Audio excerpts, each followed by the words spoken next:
रात्री 2 वाजले तरी डोक्यामध्ये विचारांचं चक्र थांबत नाही, डोळे बंद आहेत पण झोप लागत नाही.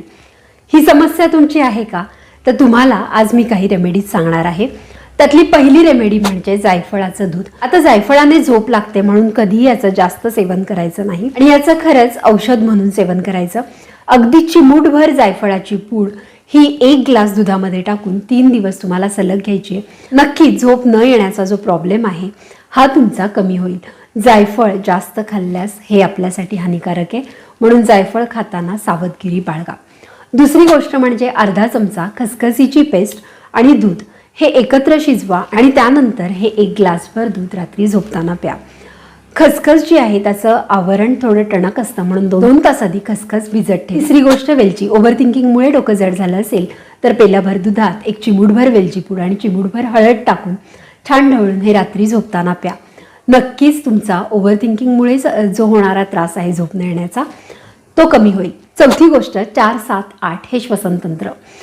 तुम्हाला काय करायचं आहे, 4 काउंटमध्ये श्वास आत घ्यायचा आहे, 7 काउंटपर्यंत मनातल्या मनात मोजत श्वास रोखून धरायचा आहे आणि 8 काउंटमध्ये तोंडाने श्वास सोडायचा आहे. असे 8 ते 10 रिपिटिशन्स केले तरी देखील तुम्हाला झोप लागेल. 5वी गोष्ट ही ट्राईड आहे, मी स्वतः खूप याचा अनुभव घेतलेला आहे, तो म्हणजे ओम गण गणपतये नमः हा मंत्र. अगदी 8व्या-10व्या राऊंडला किंवा 8व्या-10व्या रिपिटिशनलाच तुम्हाला जांभई येणार, गॅरंटीड. तुम्ही रात्री झोपताना आजपासूनच ओम गण गणपतये नमः हा मंत्र रिपीट करत झोपा. नक्की झोप येणार आणि उद्या मला कमेंट करून सुद्धा सांगा. आता झोपेमुळे आपल्याला बरेच प्रॉब्लेम होतात, डिप्रेशन, अँझायटी, पॅनिक अटॅक्स हे सुद्धा झोप न मिळाल्यामुळे होऊ शकतं. अगदी हॉर्मोनल इम्बॅलन्स, PCOD, इनफर्टिलिटीपर्यंत प्रॉब्लेम हे एका झोप न येण्यामुळे आपल्याला होऊ शकतात. या सगळ्या गोष्टींवर उज्ज्वला आयुर्वेदाश्रमचं ब्रेनोकॉन ॲसिकॉन सिरप सुद्धा बाजारात अवेलेबल आहे. हे आपल्याला ujjwalaaayurvedaashram.in या वेबसाईटवर किंवा ॲमेझॉन, मिशो आणि फ्लिपकार्टवर मिळतं.